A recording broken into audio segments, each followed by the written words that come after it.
اگر اس رات اس نے صرف ایک قدم پیچھے نہ ہٹایا ہوتا تو شاید آج وہ زندہ نہ ہوتا۔ آدھی رات کا وقت تھا، ہلکی بارش مسلسل گھنے جنگل پر برس رہی تھی، ٹھنڈی ہوائیں ٹوٹے ہوئے درختوں کے درمیان سیٹی بجاتی گزر رہی تھی۔ دور کہیں آسماں، کہیں الو کی آواز خاموشی کو اور خوفناک بنا رہی تھی، جبکہ ہر چند لمحوں بعد آسمان پر بجلی چمکتی اور پھر ہر طرف دوبارہ سیاہی چھا جاتی۔ 22 سالہ حمزہ اپنے ہاتھوں میں ٹارچ مضبوطی سے پکڑے جنگل کے اندر تیزی سے بڑھ رہا تھا۔ اس کا بہترین دوست عادل شام سے لاپتہ تھا، آخری مرتبہ اسی جنگل کے قریب دیکھا گیا۔ حمزہ نے موبائل پر آخری لوکیشن دیکھی مگر سگنل مکمل غائب ہو چکا تھا۔ عادل، اگر تم میری آواز سن سکتے ہو تو جواب دو۔ صرف خاموشی۔ اچانک بائیں بائیں تر جھاڑیوں میں سے کسی کے قدموں کی آواز سنائی دی۔ حمزہ فوراً ٹارچ اس طرف گھمائی مگر وہاں کچھ بھی نہیں تھا، صرف ایک ٹوٹا ہوا درخت، اس پر 3 گہرے لمبے خراشیے جیسے نشان۔ یہ کس چیز کے نشانات ہیں؟ اس نے خود سے سرگوشی کی۔ ہوا اچانک مزید ٹھنڈی ہو گئی۔ چند قدم آگے بڑھتے ہی اسے محسوس ہوا کہ جیسے کوئی اس کے پیچھے چل رہا ہو۔ وہ رکا، آواز بھی رک گئی۔ وہ دوبارہ چلا، قدموں کی آواز پھر سنائی دی۔ حمزہ اچانک پلٹ کر دیکھا، کوئی نہیں، صرف دھند اور خاموشی۔ اس نے خود کو تسلی دی، یہ صرف میرا وہم ہے، مگر کیا واقعی؟ چند لمحوں بعد اسے زمین پر ایک پرانا کمپاس ملا جس پر عادل کا نام کھدا ہوا تھا۔ حمزہ حیران رہ گیا، یہ تو میں نے اسے صرف 1 مہینے پہلے تحفے میں دیا تھا۔ جیسے ہی اس نے کمپاس اٹھایا، دور دھند کے اندر سے 2 سفید چمکتی ہوئی آنکھیں ایک لمحے کے لیے نظر آئی، پھر غائب ہو گئیں۔ حمزہ کا دل تیزی سے دھڑکنے لگا، کون ہے وہاں؟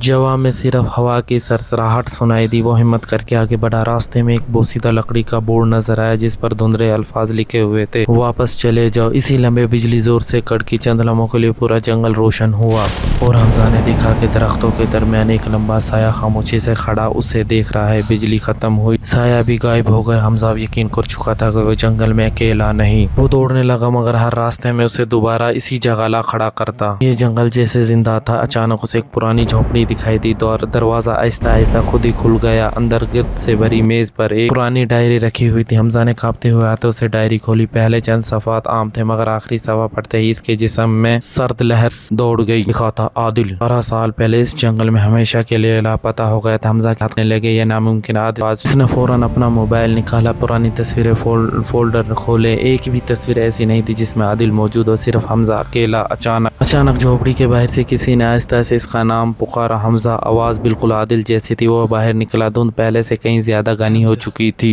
چند فاصلے پر وہی صرف چمک بڑھ رہی تھی۔ حمزہ نے فوراً اپنی نظریں جھکا، دل ہی دل میں اللہ کو یاد کیا۔ اس نے آہستہ سے قرآن کی آیات پڑھنا شروع کی۔ یکدم پہلی بار اس سائے کی دھندلی شکل نظر آنے لگی، انسان جیسا بھی تھا اور نہیں بھی۔ اس کا جسم مکمل سیاہ دھوئیں کی مانند تھا مگر آنکھیں خالص سفید روشنی سے اس نے دوبارہ عادل کی آواز میں کہا، میرے ساتھ چلو۔ حمزہ نے آنکھیں بند کی، میں صرف اللہ پر بھروسہ کرتا ہوں۔ جیسے ہی اس نے یہ الفاظ کہے، ایک زوردار بجلی چمکی، پورا جنگل چند لمحوں کے لیے روشن ہو گیا۔ سایہ پیچھے ہٹ گیا، پھر دھند میں تحلیل ہو گیا۔ بارش آہستہ آہستہ رکنے لگی۔ حمزہ نے پیچھے مڑ کر دیکھا، جنگل کا راستہ صاف دکھائی دے رہا ہے۔ وہ تیزی سے باہر نکل آیا۔